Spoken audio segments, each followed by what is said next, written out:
Gatsby. I wrote this paragraph. I finished reading the same event. And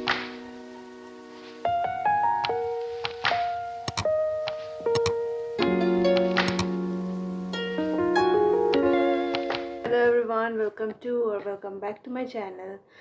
And today it's not specific genre of books I'll be talking about, because I haven't got much time reading books these past 2 months.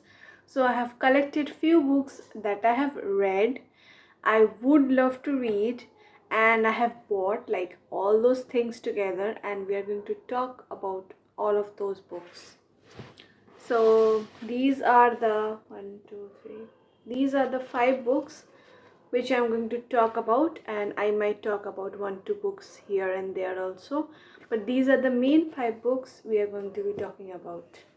The first book that we will talk about is actually a book I recently bought, and I am extremely happy for that purchase, because that book I have been eyeing for quite a while now. And so I read this book, Reconsidering the Facts by Emily Tudor, and that book's plot, like subplot part, was an inspiration of this old classic, and I really found it very interesting and very intriguing. So I really wanted to read the classic that inspired that rom-com, and so I bought it. That's The Great Gatsby. I went to this small, like, what do you call it, like an event, and there I saw that they were also selling books, and I was extremely happy because and so I bought this book because it was cheap there. So the next book we are talking about is Clarice Lispector's Agua Viva, and this book I have probably not even finished 20% because the language is really tough, and I really want to enjoy the book while I go with it. So yes, I am currently at page 14, as you can see, and there are that many pages left. So it's not that big book. I think it's only 100 pages or something, not even 100. It's 88 pages long, and still I'm stuck at such a small number because it's a very slow one, and I'm trying to cope and understand all the words that are written in this book. So there is this one part, okay, yes, so there's this part where it's written, I write because I so deeply want to speak, though writing only gives me the full measure of silence. And so this thing really interested me, and hence I wrote this paragraph related to this line, and that is, I write and therefore I am. Sometimes the words that burden up my mind are so hard to bring out as coherent sounds. Hence I write.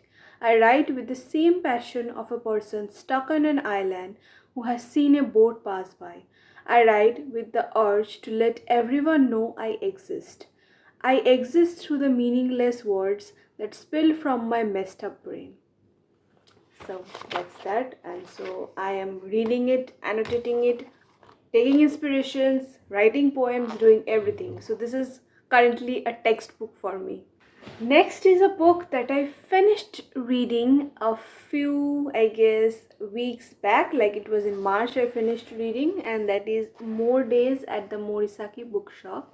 I have read the first one, Days at the Morisaki Bookshop, loved that book, and so I wanted to return to that feeling, and so I bought the second book and I loved it. It felt like returning home. The first part was so cozy, and this one just felt like I returned to that feeling of coziness. This book talks about love, friendship, hardship, losing someone, death, and even certain feelings that the human mind cannot always comprehend, but those thoughts are still there. It was a very beautiful and warm read, and like I think it was perfect for my March because it just ended the winter season and brought me into the summer season. Next is a book that I did not want to start reading, but I was out of town and I only took 2 books with me, one of which I was reading, and this one I took if I finish that book. But I did not finish that book, and I started reading this book because it's Agatha Christie after all. That's Five Little Pigs by Agatha Christie. I bought this book along with The Great Gatsby from the same event, and I took it with me to the vacation along with this book. So I really didn't want to start reading this book, but this book was getting a bit heavy for me at some point, I guess, and I was unable to concentrate on this book. So I decided to change and switch it up and start reading this. So I am currently at page 44 and there are 277 pages. So not really that much through, but I got the plot. So we have this woman named Carla Lemerchant, and she is the one who approaches Poirot this time, and she talks about her mother and father and how there was this big case a few years back, like I guess 12 years back, where her mother was convicted of murder of her father, and her father was a very famous artist. So she believes that her mother did not do the crime because her mother wrote her a letter in which she confessed that she did not do the crime. And her mother was basically Caroline Crail, and she was someone who never lied. Like, as far as she remembers from her childhood, her mother was someone who always told the truth, no matter how harsh it was. And so when she confessed in that letter that she has not done the crime, her daughter is now very interested in this case and really wants Poirot to investigate the old case. Really don't know what's going on, and I think there are 5 more suspects because 5 little pigs, and the murder took place in a farmland. So Poirot is now trying to pick up the pieces of that murder and like trying to understand the characters of these people. Only clue is that letter and the case aspects that are kept in the records by the police and the authorities. It's a very tedious work to like move back a case that has happened so many years ago. I think I have read another book of this sort of same plot, that was Elephants Can Remember. The last book that we're going to talk about is A Man Called Ove. This book has been sitting in my bookshelf for almost over a year now, and I don't know why I never started this book, because I think I was a bit scared that I'm going to cry or something. And then I created this poll on Instagram asking which book I should start next, and everyone told me to start this book. So I started it, and I am almost done with this book. Like, this is what is left of me to read, and I really don't want to finish this book because I'm not sure how it's going to end. But whatever it's going to happen, it's going to either make me or break me. I don't know. And this book is so beautiful, so beautiful. The lines, like how someone can love someone to that extent. Okay, so obviously the favorite line of every like book person I have seen online: he was a man of black and white and she was color, all the color he had. Please, I'll cry. Like, why would you write that? My favorite line is actually something else. So this is something that is said from Ove's perspective, but but there is this one perspective where we get the talk of the woman, who her name is Sonja, and so Sonja is saying maybe he didn't write her poems or serenade her with songs or come home with expensive gifts. But no other boy had gone the wrong way on the train for hours every day just because he liked sitting next to her while she spoke. See, this is it.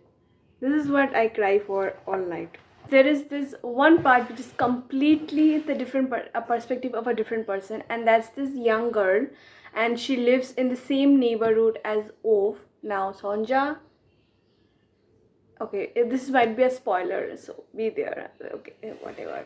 So Sonja is dead from old age, and now Ove is alone, and he has never seen the world in color. He always sees in black and white.